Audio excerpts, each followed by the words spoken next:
God's original plan for mankind. God's greatest desire, as revealed in the scriptures, is for a family. In the beginning, God created the heavens and the earth, Genesis 1:1. Land and seas, plants and animals, birds and sea creatures, all came forth at his spoken word.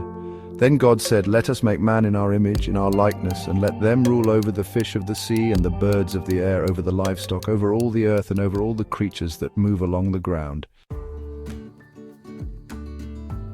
So God created man in his own image. In the image of God he created him. Male and female he created them. God blessed them and said to them, "Be fruitful and increase in number, fill the earth and subdue it. Rule over the fish of the sea and the birds of the air, and over every living creature that moves on the ground." Genesis 1:26-28.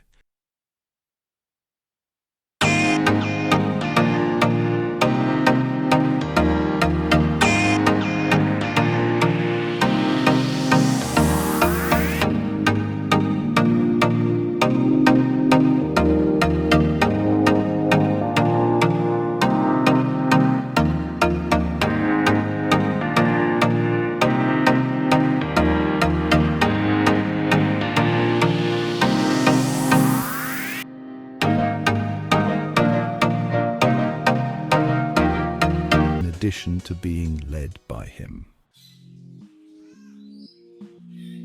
God places the utmost importance on this relationship with humans. Creation demonstrates this. Since that was the first thing God desired for man to have, he gave him his image and likeness immediately.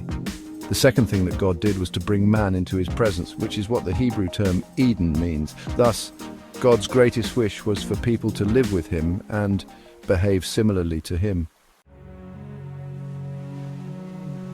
Image can mean exact likeness, Webster's definition of image, or resemblance, Strong's definition of H6754. As a result, being created in God's image implies that a person is exactly like God. He possesses God's actual attributes, including his moral and spiritual nature. According to the Bible, God intended for man to live in his presence and bear his image, and likeness is used to describe a location where God is present.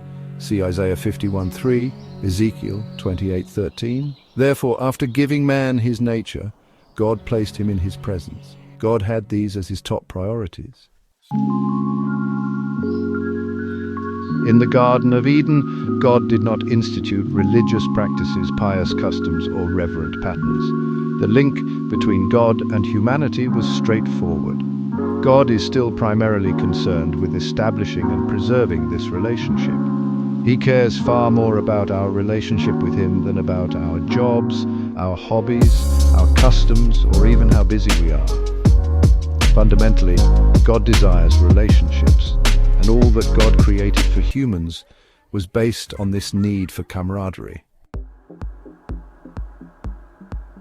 Therefore, God made man with a definite purpose in mind: to rule the entire planet, to have an image that is distinct from all other elements of his creation, namely his own moral and spiritual character, and to have the capacity to act as he acts, namely to perceive things that are not yet visible, faith.